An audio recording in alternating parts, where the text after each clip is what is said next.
A tragic incident on Long Island has brought new scrutiny to continuing problems at the VA. A 76-year-old veteran named Peter Kaysen, he committed suicide in the parking lot of a vet's hospital in Northport. Hospital employee had told the Times that Kaysen was turned away from the emergency room before he shot himself. Now, a couple of years ago, the problems at the VA were front page news here for weeks. We learned about long waiting lines for the veterans and reports of falsified records to hide some of the persistent issues. Well, Congressman Lee Zeldin is a Republican from New York, and Northport is in his district. He serves in the Veteran Affairs Committee. He himself is a veteran. And first of all, Congressman, thanks for the time, but what's the latest? Because I know the original reports, there were two unnamed sources who said that he was denied treatment. He should have been referred to another building. But I know the VA head at Northport reached out to your office and he said there is no evidence to say that he was turned away. What's the latest on what you know? After we read in the paper that initial story, I reached out to the VA director, Phil Machida. I had a phone conversation with Director Machida where he gave me some insight that I wanted to be able to share with the public. He requested I send him that request in writing, which I did. Late Friday, he sent me a written response. He said from the moment that the veteran entered the front gate to the moment that he shot himself was about 12 minutes.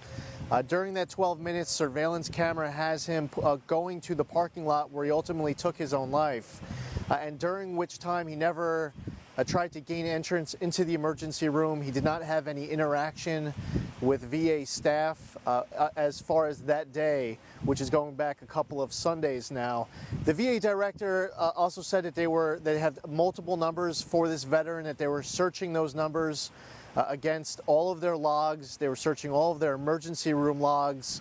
And as of late Friday, they did not yet have evidence, at least that they shared with me, of this veteran being denied service. This is something that they know that we all take very seriously. The VA hospital is in Congressman Israel's district. The veteran lived in Congressman King's district, and both myself and Kathleen Rice, both members of Congress from Long Island, both serve on the House Veterans Affairs Committee. So everyone has eyes on this one, and we're going to insist on getting to the bottom of it if there's anything else. You know, you can take politics out of this. We've seen this under Republican administrations, now under a Democratic administration. They've changed heads of the VA. Still, some of the same persistent problems, Congressman. Vets having to wait too long to get care. Why has it been such a persistent problem that we can't expedite care for the men and women who served in the armed forces when they come back home? There's a lot that goes into this one. We will very likely have a new VA director come January. Part of this is culture. But because a lot of the individual scandals that we see, there is a heightened level of awareness right up to the very top of the VA. Part of this involves changing some of the laws and rules to remove poor performing employees. The House has passed the VA Accountability Act, which is currently in the Senate. We're also seeing that not every VA hospital across the country is all performing on an equal level.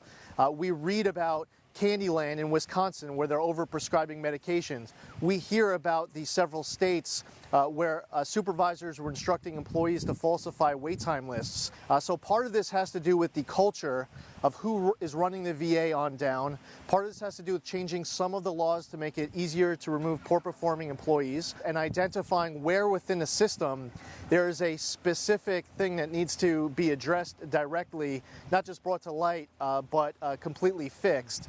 So that is all very important as well. Our veterans, in my opinion, should be able to take their VA benefit to whatever provider they choose. The VA has the VA Choice Program, which is something that I support improving, because no veteran, especially when you live at quite a distance away from a hospital, should have to spend a full day traveling to get what might just be a primary care checkup. So there's a lot of reforms to be pursued. Some are a little bit easier to overcome than others. Our veterans deserve a full-on effort, no matter who the president is, no matter who's in Congress. Our veterans, whether it's today or it's 20 years from now, deserve that highest standard of care on behalf of a very grateful country. And finally, regardless of the circumstances surrounding Mr. Kaysen's death, it was a suicide, and as you know, between 20 to 22 vets a day take their lives here, and I think the public may be surprised just how high a number that is. It's a national tragedy, isn't it? There's no question about it. Too many of our veterans feel isolated and alone. They believe that their family, friends, people that they work with don't understand what it is that they go through. Here in Suffolk County, we not only have the highest veterans population of any county in the state, we have the second highest veterans population of any county in the country.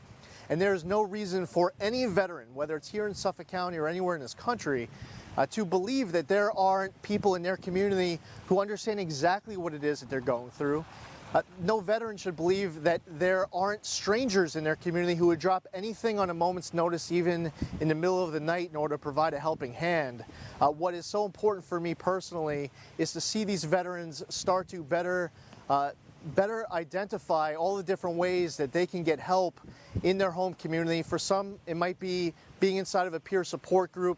For others, it might be a dog or a horse or fishing. There's a lot of other ways other than just medicating that can allow a veteran to overcome those challenges when those mental wounds of war follow them back home.